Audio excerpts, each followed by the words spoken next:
Hello, this is National Chess Master R. Rats at chess.com. I'm here to analyze member games for an ongoing thread I started, and this game was submitted by Thakilan, hope I pronounced that correctly, versus either shaym or shaym.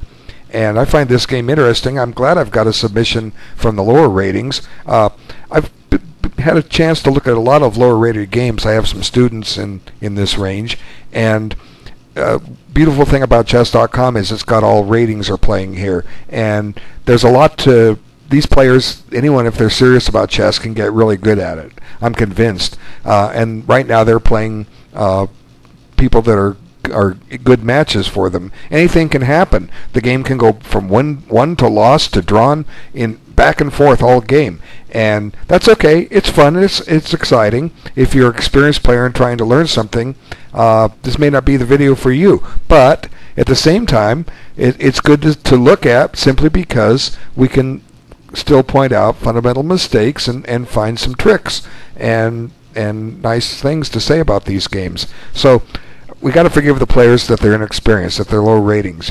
We all started out like that, right? At least they've got a place to play. So let's go through the game and see what happens. There's a lot. I mean, there's a lot of mistakes here, and we can try and correct them. Okay, maybe that'll help our own game. So far we have to fill our defense. G3's kind of quiet. Gets it out of the book. That's totally fine at this level, because the players are going to be out of book anyway, real quick.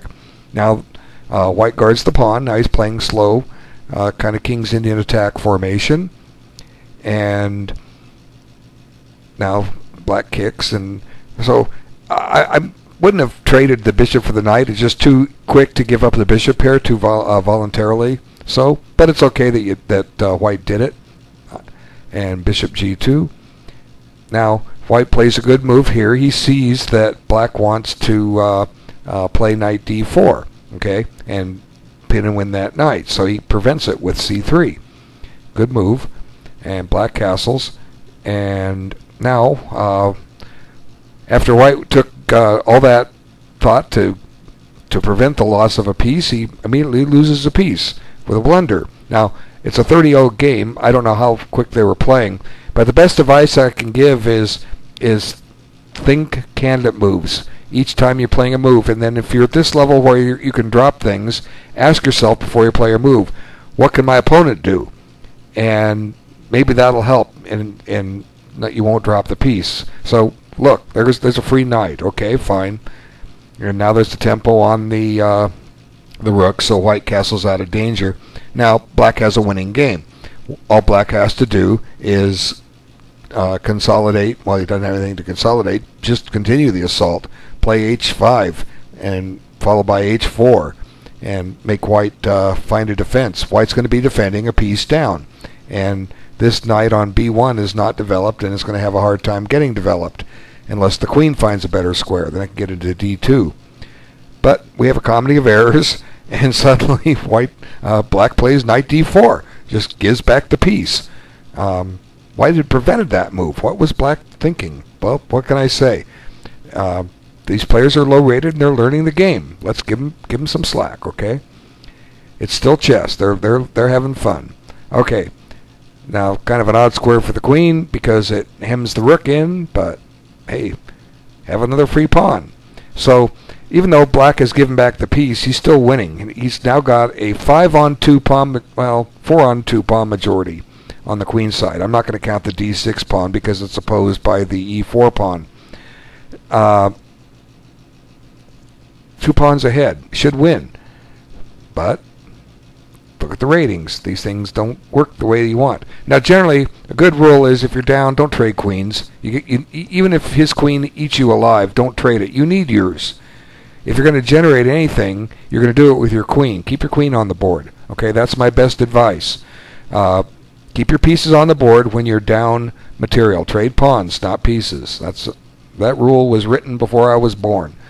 Okay, so now have another pawn. Now, all Black had to do was just play c5, and White has a free pawn, but he doesn't want it.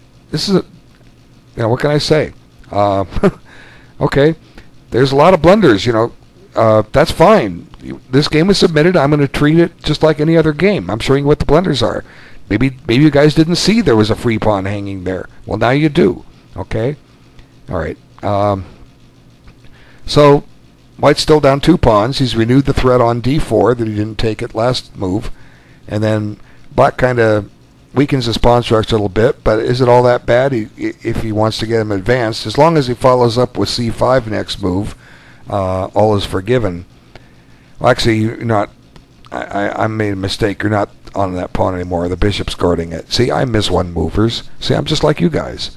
Okay, I just have a little more experience. That's all. But you'll get it. Don't worry. All right. Anyone who watches my videos knows I'm prone to making one move errors. That's just my weakness. Okay, you know it. If I don't make a one move error on you, watch out. It may be a 20 move combination coming your way. Just kidding. Okay. Now, finally, he surrounds the pawn and took it. But Black could have saved that pawn on numerous occasions. Now White's threatening another pawn. Does Black see that? Yes, he eliminates the attacker. So now let's take stock here. White has 6 pawns. Black has 7. White's rooks are getting active. White's close to getting equality here. Black still should win this, but he's going to have to he's going to require technique. And I think it's safe to say that the players are both inexperienced enough that they don't have technique. So let's stop and explain. How does Black win this? Well, he can't give up any more pawns. Okay? Now, he's got a 3-on-2 pawn majority on the queen side. At some point, that's his trump. Okay? He's got to get that advance, and it's partially advanced now. Get some rooks behind it. Get his rooks on the center files. Make sure that the white rooks don't get active. And get a pass pawn, and once you get a pass pawn, then you coordinate your play on the rest of the board. And try to advance it, deflect White away from the attention of his kingside pawns, and maybe go win one over there. Okay, it's long laborious process. So c5's good. It's getting the pawn majority going. Now the fact that this is a backward pawn on the open file, it doesn't really hurt Black that much in this type of position, simply because he's a pawn ahead. And his pawns are solid. How's White going to make progress here? Black can just slowly bring his king up and get a rook into e5, offer to get one set of rooks off. So I think this is just a little too early. Black needs to complete his development. That rook on h8 is still sitting there. So same with White's rook on a1. There's no need to rush the pawn and create weaknesses. White could play b3 here, and it's going to be harder for Black to make a pass pawn. Just keep them fluid. Keep them all where they were. But anyway, let's go on. So White attacks a pawn, and Black misses it. Okay, what can I say? He's got his ambitions of queening a pawn with nothing to support it. But even if he just analyzes just a little bit out, if he pushes again, its chances are White will exchange and then go win that pawn, because Black's not going to be able to defend it. So you just have to think a few moves ahead. Okay, if I go here, he goes there.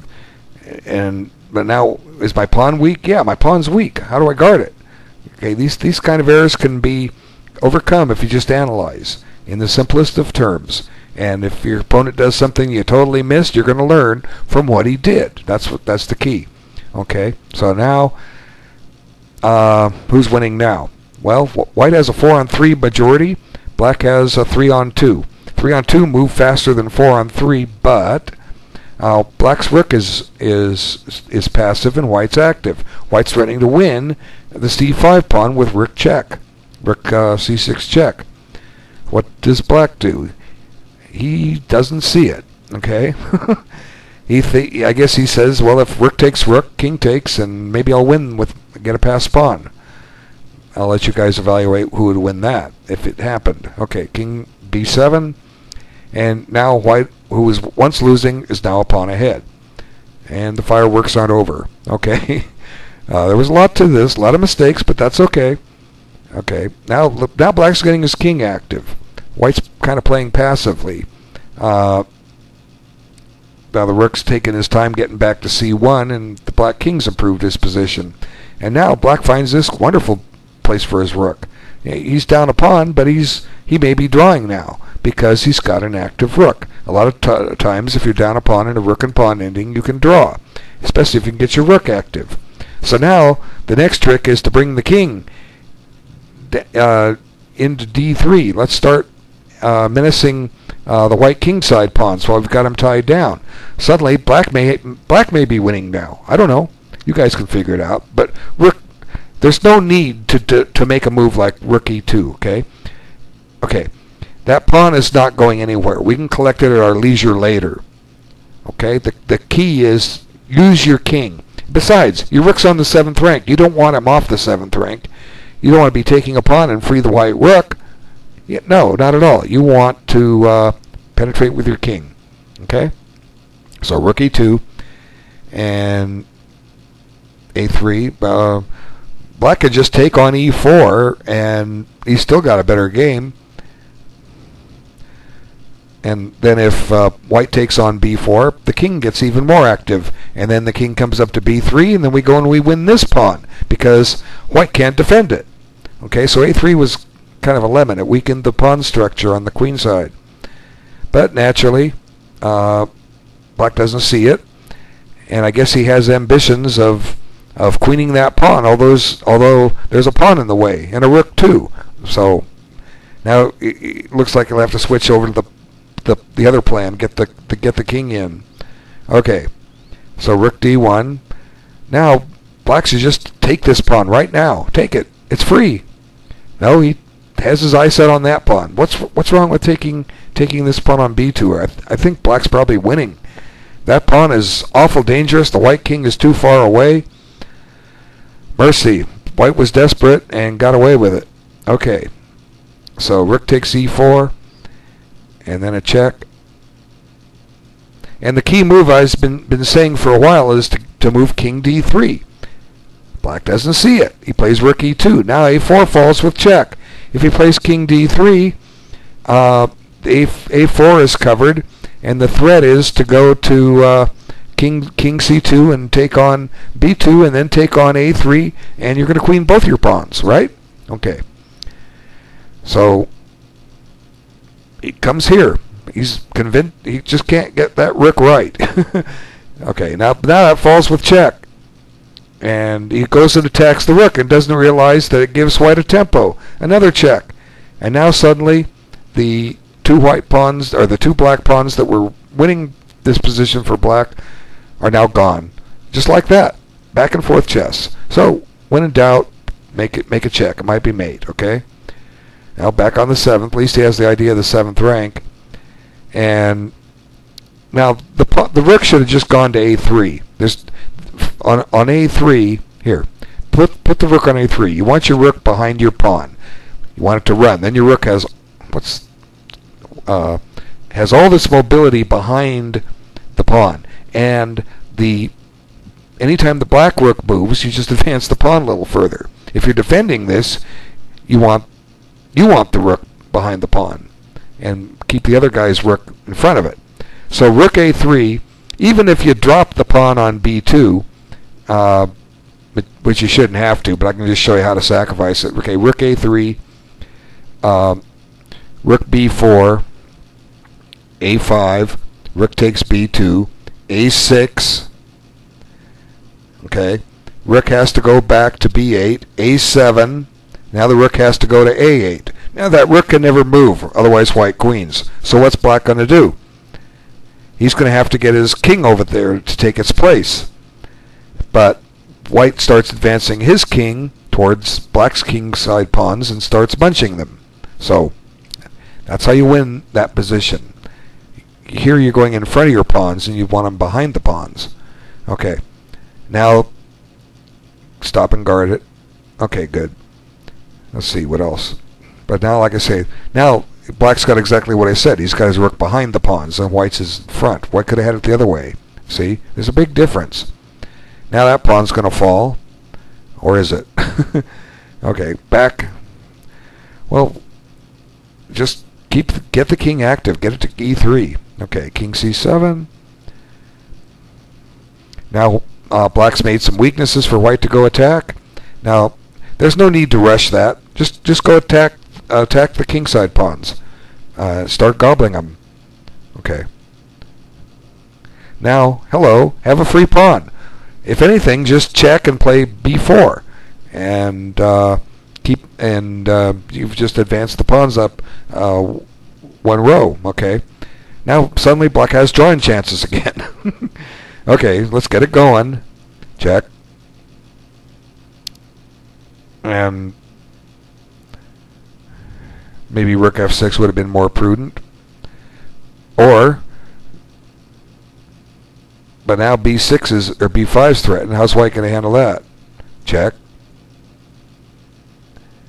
And look, now the two white pawns are gone. What's happening now? It's probably a draw, but maybe now you don't want to check the king. You want to restrict him.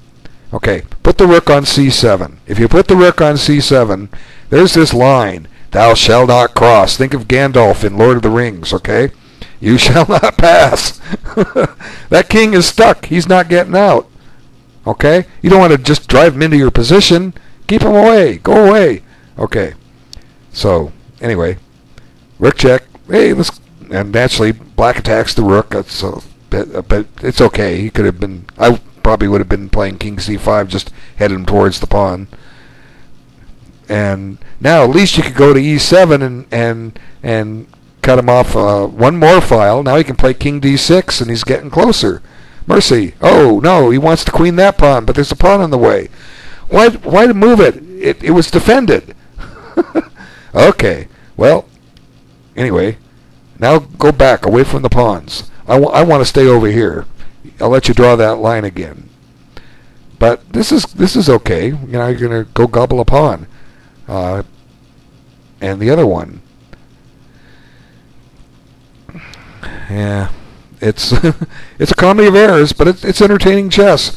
It's just back and forth and back and forth. I'm loving this. This is a fun game to look at.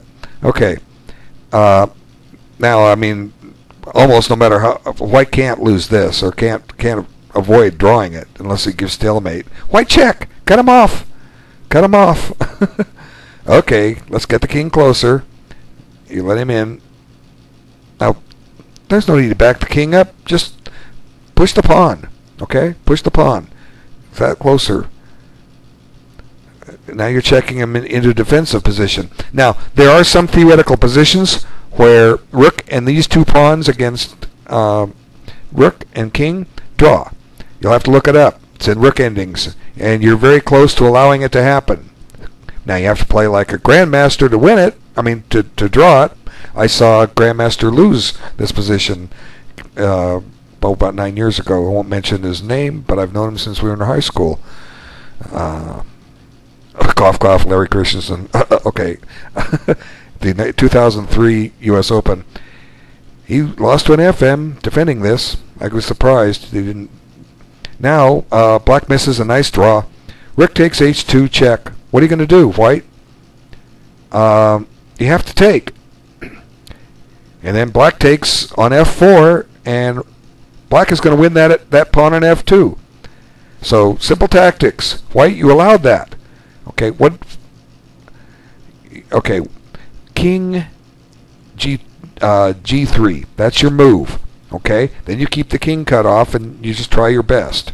But king g4 allowed a draw, but black missed it. He checked. Okay, back here. All right.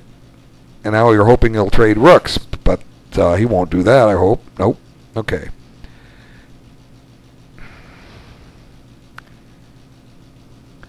And the game just goes on. Now black needs to keep his king back, not go forward. He keeps going in the wrong direction. We were supposed to go forward, he stayed in one spot. We were supposed to run to the king side, he ran to the queen side. Now he's supposed to come back and he goes up. Like I say, there's plenty of games to be won down here. When you enjoy it when you're down here. You can get out of this area quick if you just improve a lot of features of your game. Okay, that just gave him a square to get closer. Thank you. Okay. Oh no, he hung a rook. Okay, well, what can I say? This was a game. It was submitted, and I was happy to analyze it because there's so many. The more mistakes you see, the more chances there are to correct them and get out of this rating class. There's hope for everybody here on the win side or the lose side. I mean, I certainly played worse than this when I was a little boy. I'm not saying you guys are little boys, but you're fairly new to the game, and you're inexperienced. You'll get it. Trust me, you'll get it. Just keep at it. That's all. I loved it. Nope, nothing stopped me from wanting to pick up the chessboard again, even though I didn't know chess books existed. I was happy to play it. You want to play chess? Great, let's have a game. And I enjoyed it. So, anyway, that was a fun game. I hope you liked it too. I thank you for your time of looking at it, and wish you all the best. And see you soon. Take care. Bye.